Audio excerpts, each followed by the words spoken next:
Hello mga buddy! Ngayon pag-aaralan natin kung paano gumawa ng DIY kalan gamit ang sira nyong kalan, used oil or fuel oil na galing sa motor nyo, pati blower at lighter. Let's go! Woo!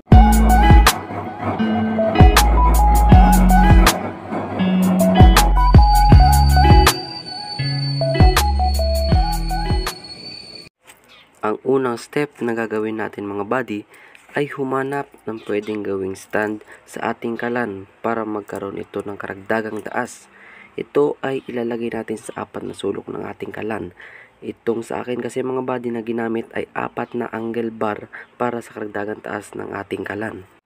Ang ikalawang step naman na aking ginawa mga buddy ay yung dadaanan ng hangin na galing sa blower natin.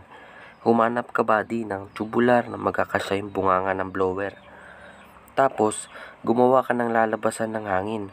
Putulin ang tubular sa dulo nito at patayuin kagaya nito. Mga buddy, butasan ang pinutol at ikinabit na tubular sa dulo na lalabasan ng hangin. Ang butas ay magsisilbing labasan ng hangin galing sa blower. Ganito siya mga buddy. Ganito ang gagawin mo ng pagkabutas sa tubular mo.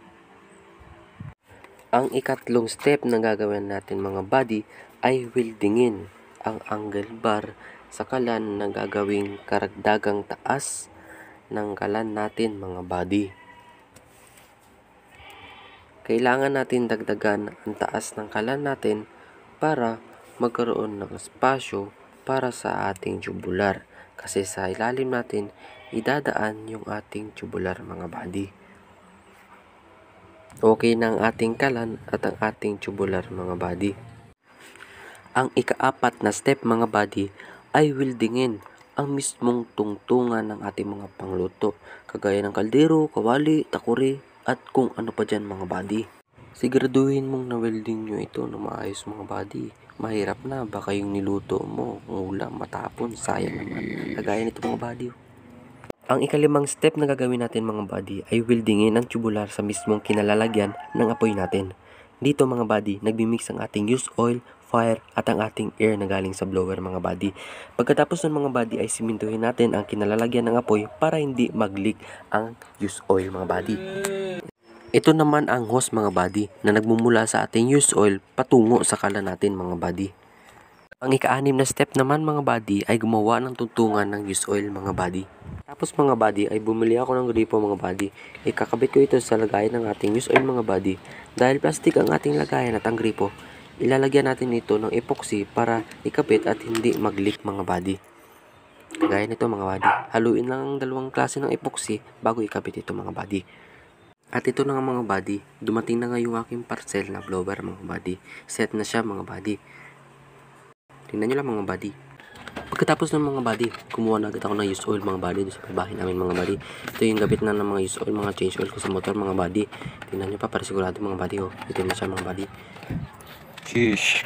At ayun na nga mga buddy oh. Sinet up ko na yung ating DIY kalan. Nilagay ko na used oil doon sa may lagayan ng ating fuel oil. Nilagay ng ating used oil doon ko na nilagay para magamit na natin mga buddy. At ito na nga mga buddy oh, gumagana na nga siya oh. Ito nga pala mga buddy kung paano natin lalakasan yung natin mga buddy, yung mga hangin galing sa blower. Ito blabal mga buddy oh. Adjustment yan buddy para kung paano natin lakasan o hinaan yung ating mga blower mga buddy. Ito rin naman yung ating buddy, yung gripo, yun yung adjustment buddy kung paano natin papalakasin o papahinain natin yung daloy ng used oil natin mga buddy patungo sa ating mga kalan mga buddy.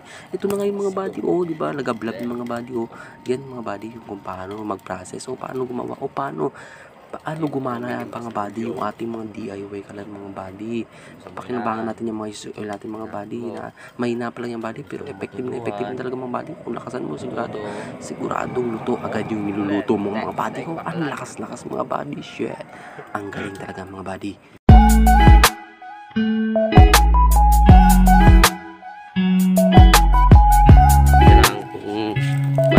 Gusto ng used oil buksan mo lang dyan kag matubod na hindi lang tubod ay ito raga tubod ay ang gamay tubod tayo okay pwede na rin ka pangapi i-upuri tayo niya puri buksan mo lang gamay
dayon kag mga pi ah.